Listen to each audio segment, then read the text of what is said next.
Hello all, my name is Bones Malone and welcome to Scariest Games I've Ever Played, a series in which we discuss video games that I find to be exceptionally terrifying, yet aren't necessarily horror.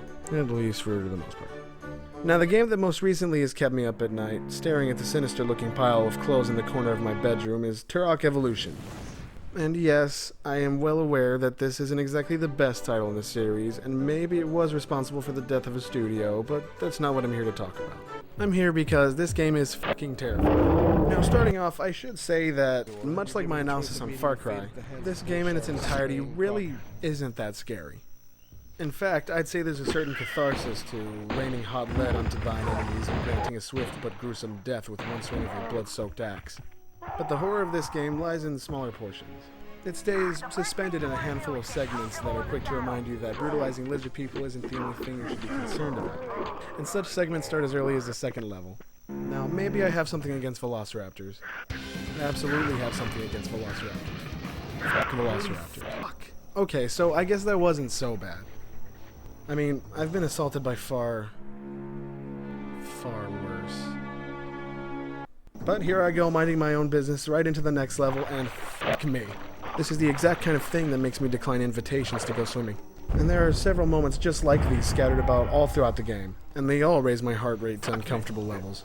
Such as a few chapters later when you walk in on an insatiable Tyrannosaurus while it passive-aggressively shows you what the fuck you're about to walk into. Or when you're just trying to grab a key and baboons show up like kids joining your private server just to grief the goddamn house you spent all day on.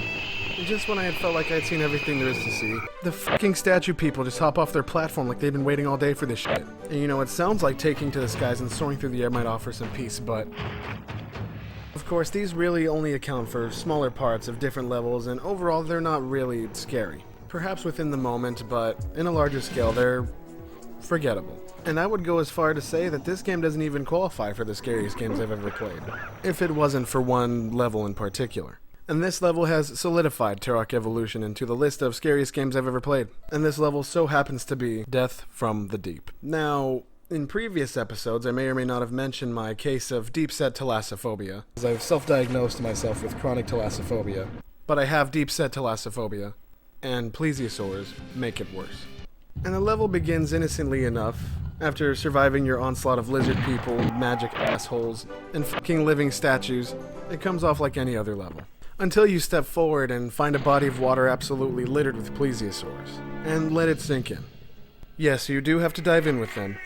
And yes, you are being pressured to do it, because there are snipers everywhere poking you with the proverbial stick. So you approach the water's edge just to see, and you're slipping in.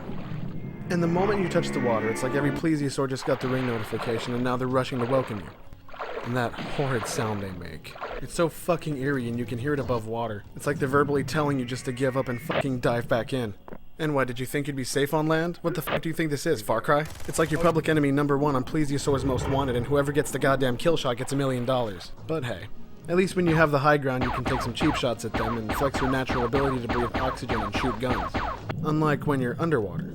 Because underwater, your only weapons are reasoning, or drowning yourself to prove that you don't need any help and you can kill yourself just fine on your own. Or through magic assholes.